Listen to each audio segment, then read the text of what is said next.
예전에 한번 오의 음. 구성과 성질이라는 말씀을 하신 적이 있어요. 오의 구성과 성질을 어떻게 이해를 해야 되나요? 우리가 이제 그 오온도 그렇고 12연기도 그렇고 8정도도 그렇고 우리 삶을 설명하는 중요한 교리들에 대해서 부처님이 직접 그 정을 해주는 경들이 있죠. 그래서 위반과 숙당, 분석경이라고 나타나는 경들은 뭐 주로 그렇게 부처님 입장에서 자 내가 이러이러한 법을 설하는데 그 중에 이 말은 이 단어는 이런 의미로 썼다. 물론 이제 이게 삶에 대한 설명이 뭐 불교니까 부처님 당시에 부처님만 삶을 설명한 건 아니잖아요. 그러니까 인도에 있던 다른 스승들도 삶을 설명했겠죠. 그러니까 삶에 대한 어떤 공통된 시각들이 있다고요. 그래서 이미 그 브라만교, 힌두교에서도 삶을 설명하면서 쓰는 용어들이 있고 또 뭐 다른 스승들도 그러하겠죠. 부처님도 삶을 설명하다 보면 브라만교에서 삶을 설명하는 그 용어를 동일하게 적용해야 되는 그런 부분도 있겠죠. 어차피 뭐 삶이라는 것이 드러나는 삶은 동일하니까. 그런데 이렇게 그 브라만교에서 이미 사용하고 있는 어떤 용어라 해도 부처님은 깨달음의 눈으로 삶의 그 형상화된 것을 있는 그대로 알잖아. 깨달음에 의해서. 그러니까 어떤 한 용어를 바라문교에서는 그러니까 힌두교에서는 이런 의미로 쓴다라고 할 때 부처님은 내가 삶을 설명하느라고 그 용어를 사용하기는 하는데 깨달음의 눈에서 보면 그거는 의미가 달라. 그래서 나는 이 용어를 이런 의미로 썼다라고 부처님 입장에서 정을 해주는 경전이 위반과 숙당, 분석경 이래 돼요. 그래가지고 말하자면 이제 12연기가 있죠.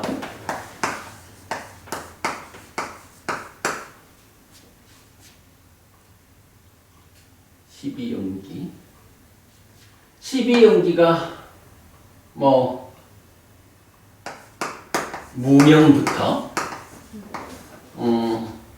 행으로 식으로 이래 해서 이제 여기 이제 명색으로 이래 해서 생노사까지 있잖아요. 그러면 이제 부처님이 분석경이라는 이름으로 정의를 해준다고. 그럴 때 무명 이러면은 어떻게 정의가 되냐 하면 고진멸도 사성제를 모르는 것, 사성제에 대한 무지 이런 식으로 정의가 되죠. 행이라는 것은 세 가지 행이 있다. 신행, 구행, 심행이다. 식은 안식 내지 의식에 6가지 식이 있다. 명색은 수, 상, 사, 촉, 또 하나 뭐죠? 자기. 예, 촉, 자의. 뭐 이런 식으로 정의를 해줘요. 뭐 이게 하여간 노사까지. 이러면 이게 분석경이야. 그런데 이런 분석경이 정의해주는 이것이 12연기의 모든 부분을 설명하나요? 그렇지는 않아. 이게 이제 어떤 예를 들어서 행 이러면은 신행, 구행, 심행이라는 세 가지가 있다라고 행이 어떻게 구성됩니까? 신, 구, 심 세 가지 행으로 구성됩니다. 그러면 이때 그러면 그 신행이라는 것은 무엇입니까? 하면 또 다른 경에서 신행은 들쑥날쑥입니다. 구행은 윗닦아 윗자랍니다. 심행은 상수입니다. 이렇게 또 그것도 따지면 행을 정의해 주는 거죠. 식이라는 거 6가지가 있는데 그러면 여기서 안식이라는 것은 무엇입니까? 의식이라는 것은 무엇입니까? 경전이 다양하게 식이 무엇인지를 또 설명해 주고 있다고. 6가지 식으로 구성은 되어 있는데 이 식이라는 것이 어떤 것일까? 라는 식의 말하자면 성질의 측면을 또 설명해 주고 있다고. 명색도 수상사촉 자의라고 요건 아주 굉장히 중요하죠. 요 명색의 정의가 부처님 말씀과 달라지면서부터 불교가 달라지죠. 그러나 어쨌든 요렇게 5가지로 구성되었다. 그럴 때에 수는 무엇고 상은 무엇고 이런 부분들이 또 설명된다고.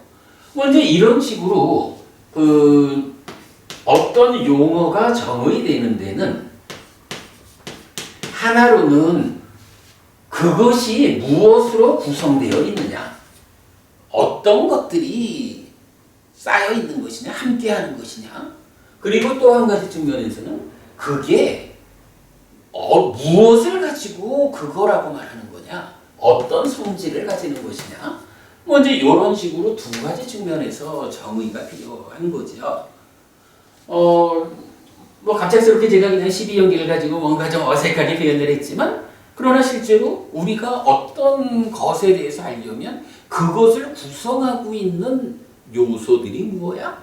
그런데 어떤 성질을 가진 놈들을 모아가지고 그것을 구성하고 있을까? 2가지 측면이 다 있어야 설명이 되죠. 이렇게 이제 용어를 정의해 주는 것으로 분석경이 있다. 그런데 때에 따라서는 분석경이라는 이름을 쓰지 않고 또 용어가 정의되는 경우도 있어요.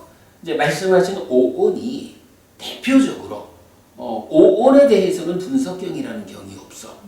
12용기는 분석경이 있죠. 8정도도 분석경이 있거든. 8정도도 그래서 정견이 무엇야? 고진멸도 사성제를 아는 거야. 이런 식으로 정사유 그러면은 네카마 상가파, 부약바다 상가파, 위행사 상가파 이런 식으로 이게 다 정의가 된다고. 그게 8정도의 분석경이고 오근이 뭐야 하는 것도 분석경이 있다고. 이제 이런 식인데 유독 오온은 분석경이 없어. 그러니까 직접 오온을 정의해주는 목적의 경이 안 보이는 거예요. 그런데 그럼에도 불구하고 오온도 정의가 돼야 되잖아.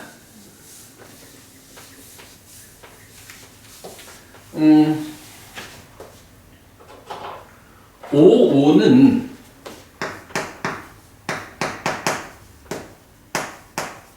오온이야 기본적으로 색수상인식이고, 이게 가장 중요한 교리가 이거죠. 왜냐하면 색수상행식 오온에 욕탐이라는 것이 작용해서 집착해버리면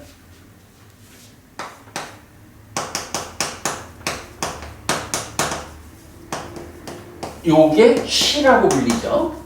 그래서 이게 이제 오취온 이래 되면 이 오취온이 교리적으로 뭐예요? 이게 나란 말이야. 나는 누구냐? 라고 하면 오온이라는 삶의 과정이 누적된 덩어리, 거기에 욕탐이 작용해가지고 오취온이라고 불리는 집착된 상태가 되면 그 집착된 5가지 무더기가 스스로 나라고 자기화되는 거죠. 이게 내가 아파요, 내가 살아가면서 이렇게 힘들어요 라고 괴로움을 호소하고 있는 나라고 하는 존재가 오치원이란 말이에요. 그러니까 오온이 무엇다라고 아는 것은 나를 아는 거라고. 색수장인지 오온이 정의되어야 거기에 대한 욕탐의 작용 집착하면 나구나. 이래 되니까 색수장인지 오온을 알아야 하는 필요성이 있죠. 아는 것도 그냥 아는 게 아니라 아주 정확하게 알아야 되죠. 만약에 누군가가 스승이라고 나와가지고 오온이라는 것은 이런 거요? 라고 자기대로 어떤 설명을 했다. 근데 그게 부처님 가르침하고 내용이 다르다. 이러면은 나라고 하는 존재 자체를 잘못 알고 세상을 살기 시작하는 거죠. 그러니까 이거는 내가 세상을 만나는 이야기에서 내가 입이 틀렸으니 삶을 만나는 이야기에서 행복을 만들 수 없다. 이런 아주 심각한 일이 되죠. 그래서 이 오온에 대해서도 부처님이 정의해야 하는 필요성. 부처님이 오온을 정의해줘야 된다고요. 하여간 부처님이 오온을 딱 정의해주지 않고 네가 괴로움을 소멸해라 라고 말하시면 그 네가 누군지를 모른단 말이야. 그래서 부처님에 의해서 오온이 정의돼야 하는 필요성 이렇게 되죠. 이제 그 22번 상류따 22번 상류따가 온 상류따예요. 온과 관련한 경전 모음인데 이 온 상류따의 몇 개의 경전들이 이제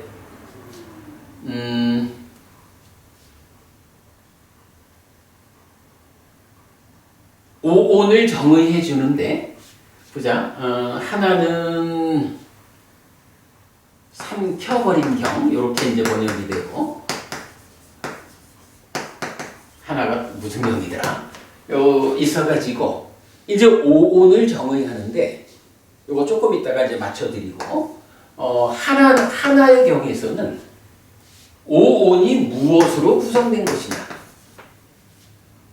즉 무엇이 쌓여 있는 것이냐.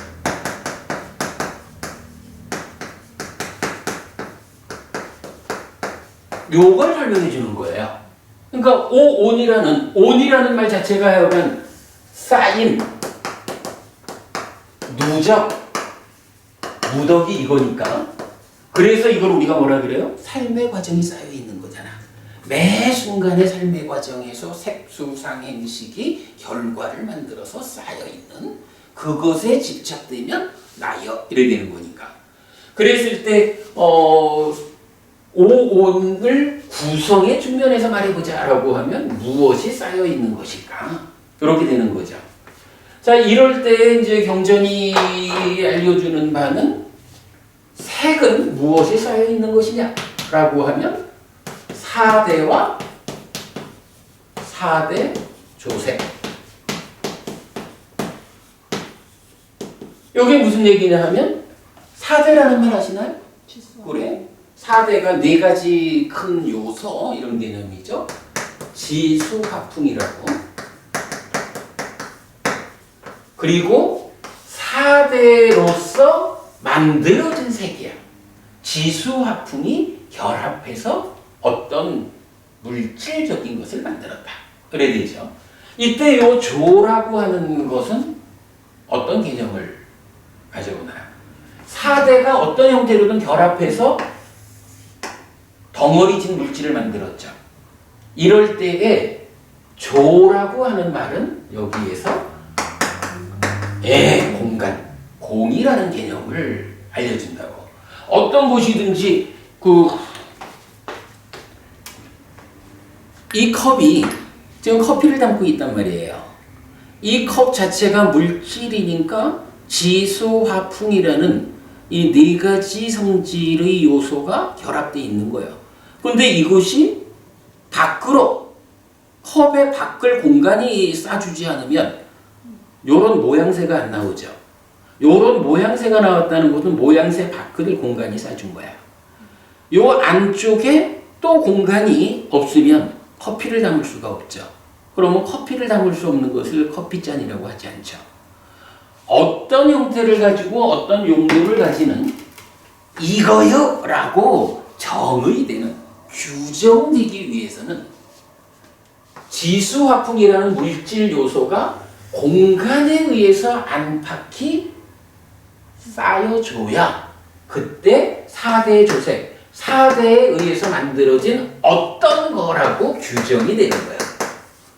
이런 말 우리가 이제 이해할 수 있죠. 그래서 지수화풍공. 참고로 여기에 지수화풍이라는 4가지 요소, 공간이라는 요소. 그러면 이 공간까지를 포함해서 이거는 다 물질과 관계된 거죠. 요거 말고 또 하나의 요소가 있는데 뭐죠? 여기에 부처님은 식이라는 요소를 말해주거든. 지수화풍 공식 6개 6가지 요소가 있다. 그리고 이 지수화풍 공식 6가지 요소 이것이 인간이다 라고 해서 생명들, 존재들은 물질적인 지수화풍공 5가지에다가 식이라고 하는 또 하나의 요소가 있다. 근데 이때 말하는 이 요소라는 개념은 종속되지 않는다. 그래서 지수화풍공이라는 물질에 종속되지 않는 마음이라는 요소가 있다. 이것에 의해서 윤회를 물질로 된 몸은 백년 안팎인데 삶의 과정을 누적하면서 변화하는 연기된 식은 깨달아서 윤회에서 벗어날 때까지 죽지 못하잖아. 이런 어떤 생존기간의 불균형 때문에 윤회가 설명되죠. 예를 들어서 아지타 깨삭간발리라고 하는 부처님 당시 육사외도 중에 한 사람은 인간을 어떻게 정의하냐 하면 지수화풍 4대가 인간이다. 이렇게 말한다고. 아지타 깨삭간발리가 보는 생명들은, 존재들은 식이라고 하는 이건 요소 아니에요. 지수화풍인 물질로 된 몸의 작용이 2차적으로 만들어내는 어떤 것이 이거는 그래 되면 몸에 종속되는 마음이 되잖아. 이런 게 이제 단결론. 달리 말하면 이게 유물론이지. 이제 이런 부분 4대와 관련해서 4대 조세가 이제 6개까지를 우리가 이렇게 볼 수가 있죠. 색은 어쨌든 이제 경전이 정의해 주기를 4대와 4대 조색 이렇게 정의를 해줘요. 그런가 하면 수는 어떻게 정의가 될까? 수는 행복은 어떤 게 있어요? 락. 예, 락고 불고 불락 그렇게 나오죠.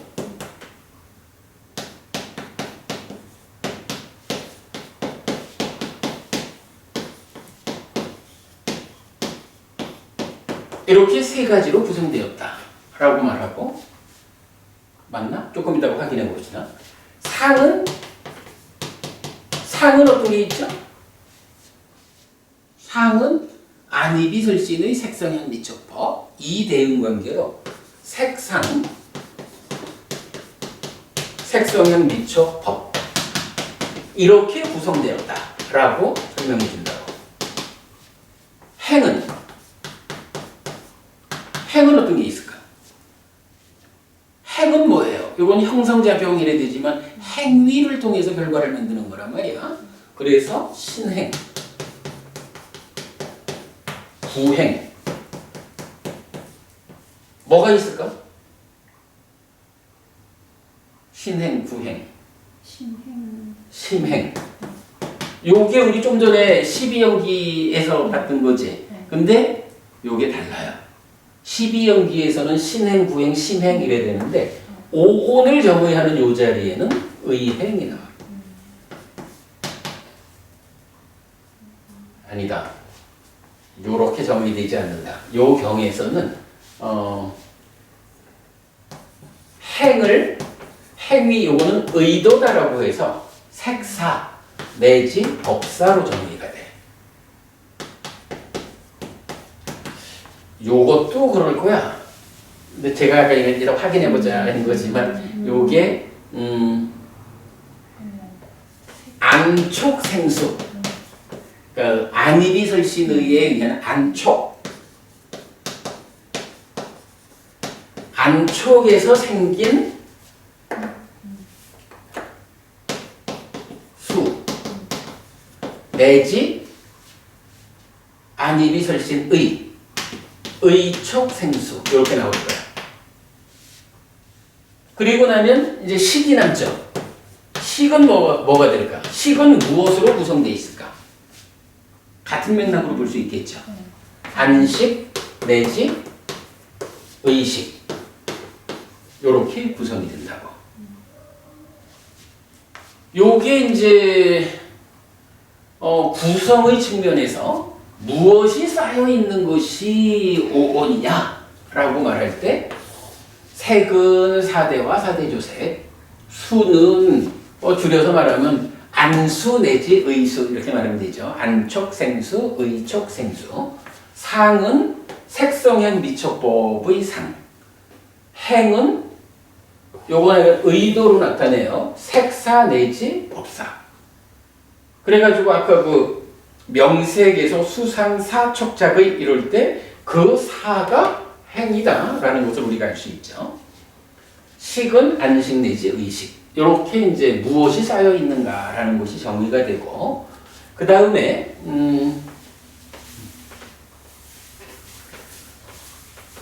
경전 이름을 좀 확인해 봅시다.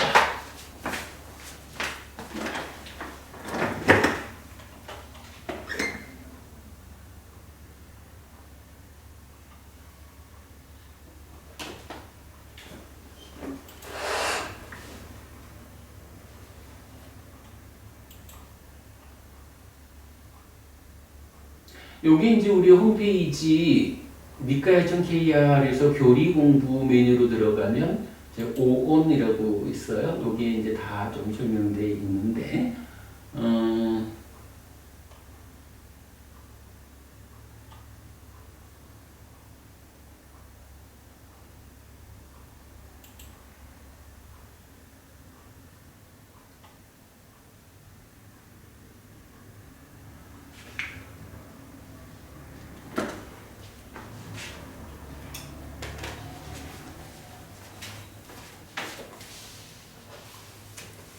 요게 삼켜버린 경이 아니고 취착의 양상경 이렇게 번역된 경이에요.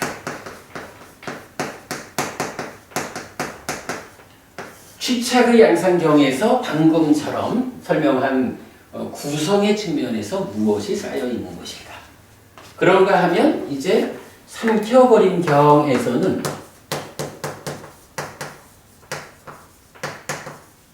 이렇게 쌓여 있다라고 하는 거는 뭐 뭔지는 몰라도 그런 것들이 있어 이런 얘기잖아. 근데 그게 뭔지 알아야 되잖아. 그죠? 그래서 어떤 성질을 가지는 것이냐라는 부분,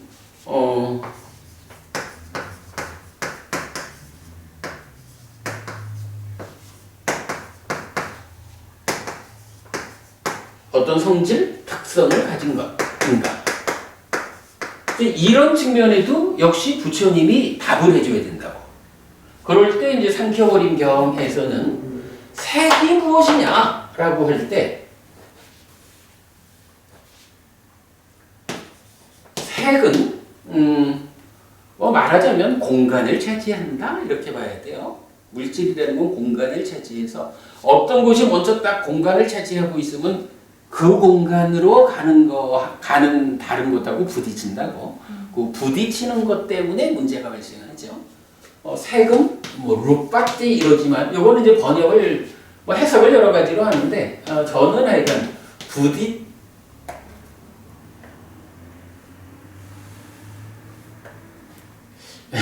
부딪힌다. 고 해서 색이다. 룩바띠띠 룩바 이렇게 나오죠. 그 다음에 수는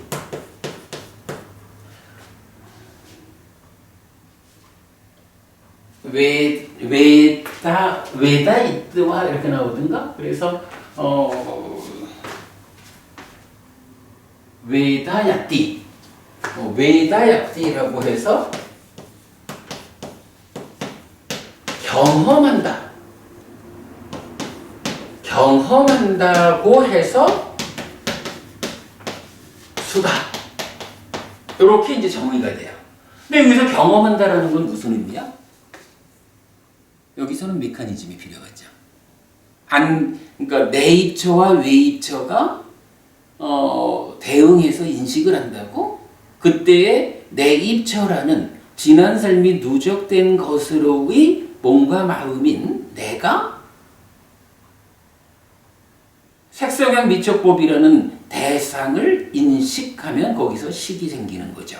그러면 3, 4화합 촉해가지고 수가 생기는데 이때 식이 생겼다라는 거는 뭐예요? 색성향 미적법 중에 대응한 대상을 아는 거지. 대상을 인식해서 아는 거고 그것이 알고 나면 3, 4화합 촉해가지고 색성향 미적법인 그 대상을 경험하는 거. 이건 늘 말하지만 박보부님을 봤죠? 해피 스님의 즉 안식 더하기 안근, 해피 스님의 안식이라는 마음이 안근이라는 몸을 접점으로 박보부님이라는 대상을 보고 박보부님이다라고 아는 게 안식이 생긴 거죠. 그러면 요 세 가지가 동시다. 3, 4화합 촉해서 박보부님을 보았더니 내가 기쁘다, 즐겁다 라는 락이라고 하는 느낌이 나한테서 경험되는 거죠. 이것을 뭐라고 말해요? 식은 박보부님을 아는 거고 수는 박보부님을 인식한 결과로 즐거움을 경험했다. 박보부님을 경험했다. 이렇게 말하는 거죠. 바로 그 내용이죠. 외다야띠 경험한다고 해서 수다. 박보부님을 경험했다. 이 얘기죠. 상은 어떻게 나올까? 상은 산자나띠라고 나와요. 산자나띠 산야라고 해서 산자나띠 한다고 해서 상이다. 이렇게 되는데 이때 산자나띠라는 건 무슨 의미죠? 이거 여러분 잘 알아야 되죠. 자나띠라는 단어는 알다라고 사 요거는 이제 위드의 개념으로 보아야 돼요. 그래서 함께 하는 거야. 누구와 함께 할까? 그 얘기가 나오겠죠. 어쨌든 상이라는 것은 산자띠 함께 한다 라고 해서 상이다. 그렇게 정의가 되고 그런가 하면 이제 행의 정의는 뭐 우리가 자주 쓰죠. 아주 유명한 거죠.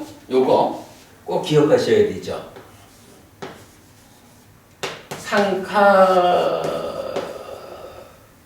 상카따 마비 상카론티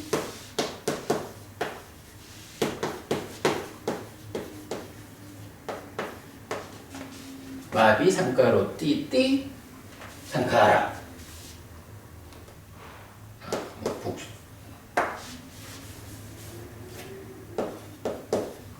요 얘기는 뭐죠? 상카라, 그러니까 상카따라는 말이 요게 유위라고. 유위니까 탐진치와 함께하는 중생의 영역을 말하죠.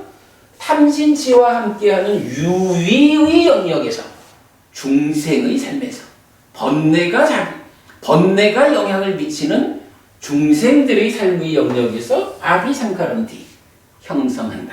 행위를 통해서 결과를 만든다. 이런 의미가 되거든요. 요하여간 상카따 마비상카론티 상카따 유위라는 중생의 삶의 영역에서 요 개념을 행에서는 놓치면 안 되죠. 이렇게 이제 행이 성질의 측면에서 정의가 되고 그러면 식이 남았죠. 식은 뭐죠? 식에 대한 정의는 뭘까? 식은 위자나띠띠 윈나나 이렇게 말하죠. 위자나띠. 여기선 요게 나왔네. 자나띠 알다잖아. 자나띠 알다인데 위라고 하는 요 말은 분류, 분별 이래 되니까 분별해서 안다. 분별해서 한다라는 말을 한문으로 말하면 인식하다 이렇게 되죠. 인식한다고 해서 식이다 이렇게 되죠. 그러면은 색은 물질이라고 하는 것은 그저 하여간 특징이 공간을 차지하는 거예요. 크게 차지하든 적게 차지하든 공간을 차지하는 거기 때문에 그 자 아닌 다른 자가 그 공간으로 가면 부딪혀. 그래서 문제가 발생해. 이런 부딪힌다라고 해서 색이다. 알고 경험한다 라는 경험한다고 해서 수다. 함께 한다고 해서 상이다. 유위에서 형성한다고 해서 행이다. 그리고 위자나티 분별해서 한다, 인식한다고 해서 식이다. 요 상황을 놓고 사실은 이 주제에서 오랫동안 불교계에서 잘못 해석되어 왔던 놓치면 안 되는 게 요거죠. 상을 말할 때 산자나티 함께 한다라고 말했거든. 누가 아는 자가 있어가지고 상이 함께 할까? 아는 자가 누가 있어요?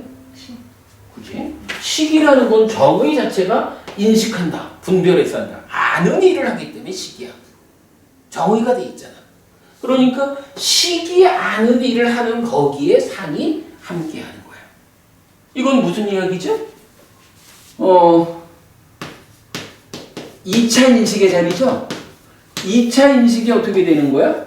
1차 인식에서 생겨난 식이 3, 4와 촉해서 생기는 수를 상의 간섭 가운데 인식해서 무명과 탐 또는 진이 만들어지는 거죠.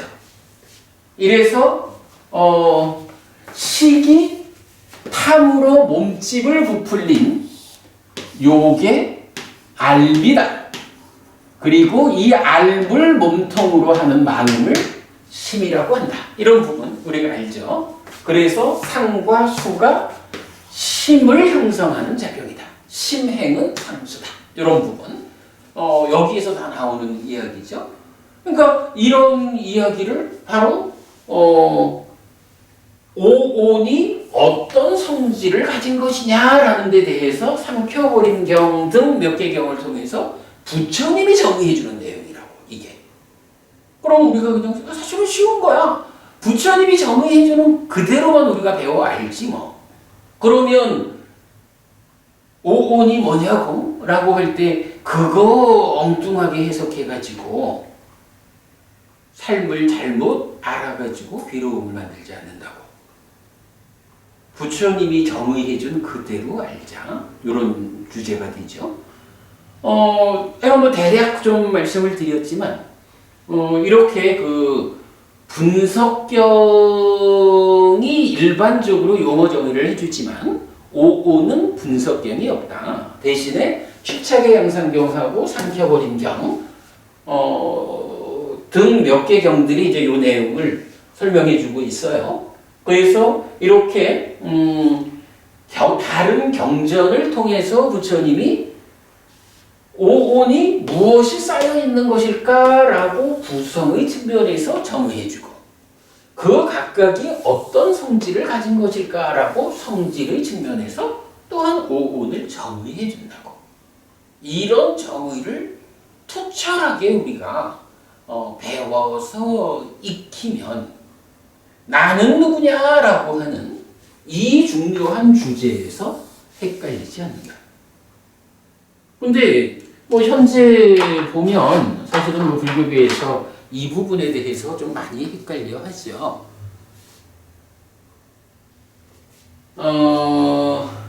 이런 이야기를 알고 경험하잖아. 그러면 상이 경향으로서 참여하는, 그래서 무명을 만드는. 근데 이제 보통 초기 불교권에서도 어떻게 얘기하냐 하면 내 입처가 외 입처를 알아서 식이 생긴다 라고 할 때 이 식은 내가 법부님을 보고 박법부님이라고 아는 게 아니래. 내 앞에 뭔가 있다라고 알아채는 거래. 그리고 이게 더 지나가지고 수를 거치고 상에 와서 비로소 박보부님이요 라고 안다는 거야. 그런 의미가 경전이 정의해주지 않잖아.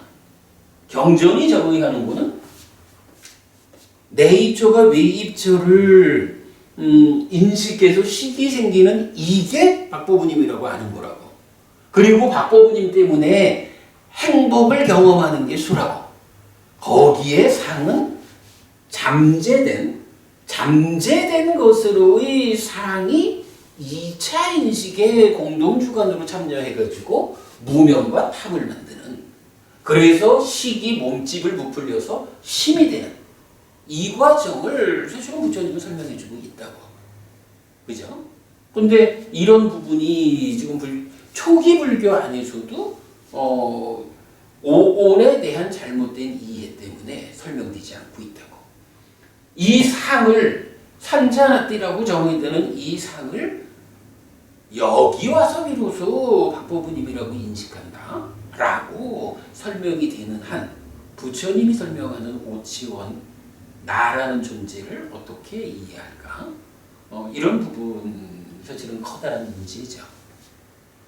그냥 대충 좀 말씀을 드렸습니다. 그 오온이 구성의 측면, 성질의 측면 이렇게 이제 질문을 하셨는데 그냥 그렇게 쉽게 봅시다. 그냥 간단하게 어떠한 것이든 무엇으로 구성되어 있느냐, 그리고 이 구성된 것들 각각이 어떤 성질을 가지고 있는 것이냐, 요 두 가지 측면이 설명되어야 존재하는 것에 대해서 알 수 있다. 요런 측면. 그래서 8정도도 12연기도 5근도 어력도 모든 이제 그 분석경들이 다 그렇게 말해주고 5는 이렇게 취착의 양상경과 삼켜버림경 두 개를 통해 가지고 구성과 성질의 두 가지 측면을 설명해주고 있다. 그렇게 보시면 되겠습니다. 자세한 내용은 두고두고 공부를 좀 하기로 하고요. 질문. 일단 상 하나를 두고 본다면 그 성질은 어떤 일을 한다는 건지는 제가 알겠거든요. 근데 그 구성면에서 보면은 일단 1차 인식의 그 자리에서 색상, 성상 이렇게 그 상들이 구성이 되는 거 아닌가요? 아닙니다.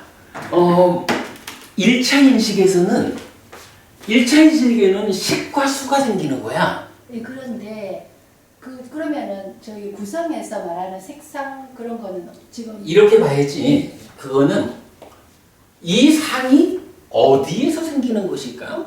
라고 보면 이게 행위, 네. 즉 행위죠. 네. 행에 의해서 잠재되어 있는 게 상이잖아. 네.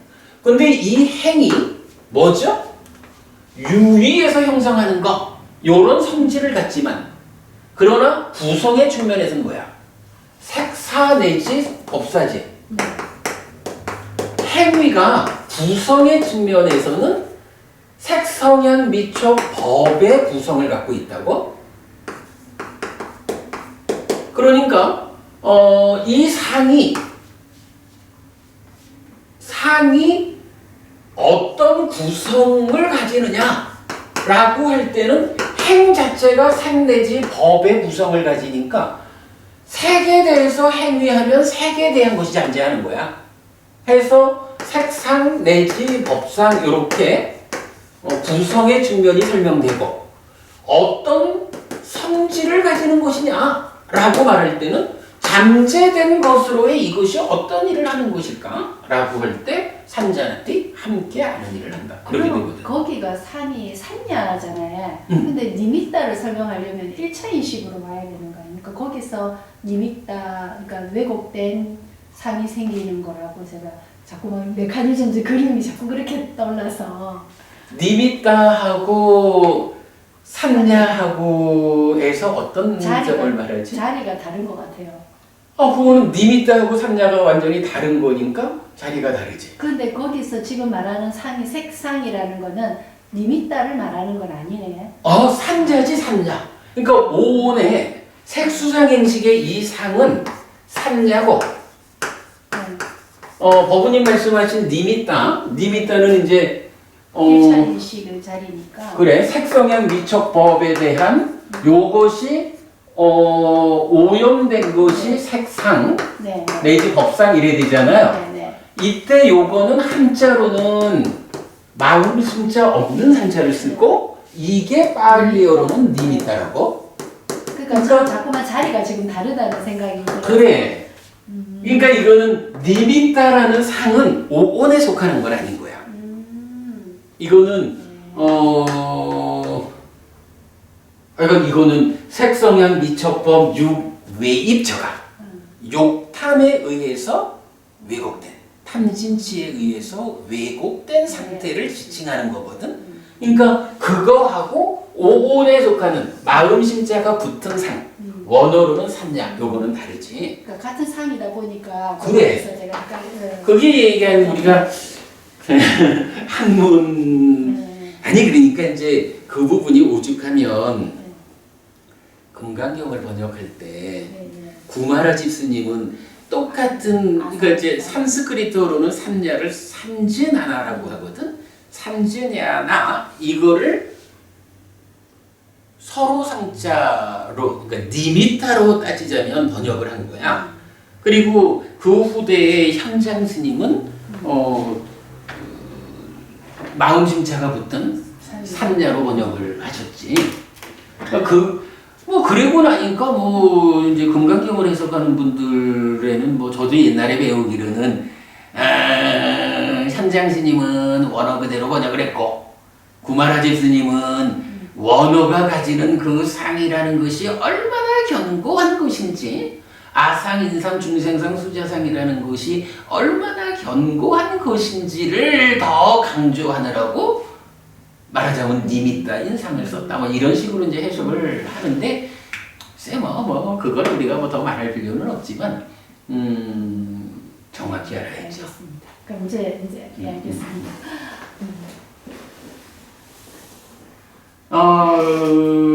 그래. 이건 뭐 제가 지금 이제 입문서를 해간 좀 빨리 마치고 나면 그 다음에 이제 삶의 메커니즘 책이 이제 탐진치에 앞선 준비 단계 2번에서는 나올 거잖아요. 뭐니 해도 삶의 메커니즘이 머릿속에 들어와야 지금 어부님이 박고부님처럼 저기 공부 능력이 뛰어난 분이 헷갈릴 정도로 삶이 어려운 거야. 그러니까 이거는 뭐 조금 더 공부하면은 뭐 니미따하고 삼냐하고는 뭐 어렵지 않게 구분이 되고요. 그리고 사실은 그 니미따하고 삼냐하고 이 부분이 연결되어 있기 때문에 니미따에 의해서 탐이 생긴다라는 말을 하잖아. 그죠? 그러니까 뭐 그런 부분은 메커니즘적으로 저 2차 인식, 1차 인식에 이어지는 2차 인식에 대한 상세한 이해가 없으면 사실은 이해하기 어렵죠. 알기 어렵죠. 일단 그럼 오온에 대해서 구성 측면에서의 정의 그리고 성질 측면에서의 정의라는 두 가지가 뭐 어떤 겁니까? 라고 질문하셔서 제가 그냥 대략적으로 어떤 것이든지 그것을 우리가 알기 위해서는 조성의 측면에서 한 가지 알아야겠다. 그리고 그것이 어떤 성질을 가지는 것인지를 함께 알아야 그것을 우리가 알았다라고 할 거고 부처님이 그렇게 두 가지 측면에서 정의해주고 있다. 이렇게 답변한 거예요.